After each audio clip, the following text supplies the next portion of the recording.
Firefighters are still on the scene of a brush fire that broke out late today in Rancho, San Diego. A brush fire that threatened homes as well as an SDG&E electrical substation. KUSI's John Soderman is live from the scene tonight with more. John? Yeah, we're on a row of homes overlooking Rancho, San Diego, but we want to show you how close the flames got to these homes.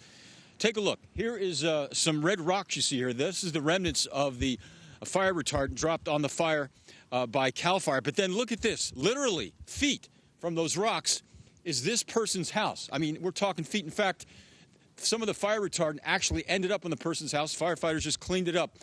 That's why the headline for this story is very simple. Firefighters save the day.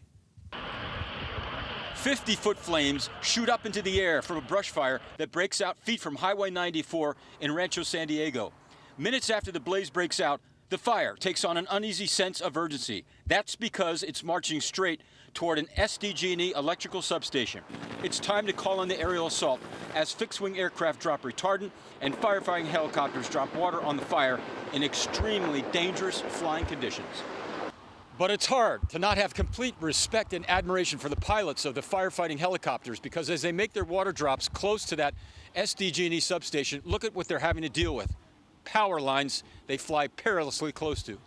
We're looking at some power lines over your shoulder. Very, very dangerous flying as they make these drops to make sure they don't hit those lines. Talk about that.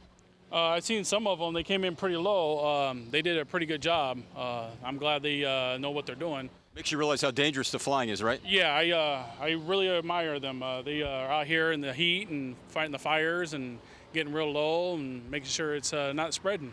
The fire then heads straight for the hills toward a row of homes. Residents do their best to fend off the flames, but it's firefighters who end up saving the day.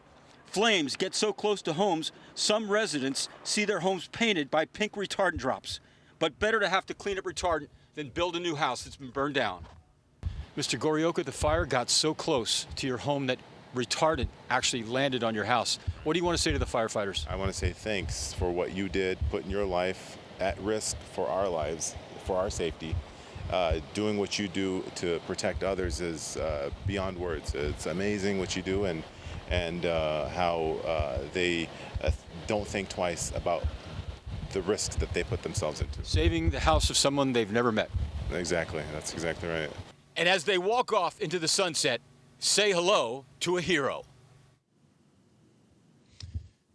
Now, as far as the cause, the Sheriff's Department detained a man and a woman who were seen walking out of a homeless encampment, which is down here at the base of the hill here. They weren't arrested, but they were detained. And also, some residents say they reported hearing an explosion before the fire. And firefighters say that sometimes in these homeless encampments, the homeless are cooking with butane cans, and that could have been the cause, but it's still undetermined. In Rancho, San Diego, John Soderman, KUSI News.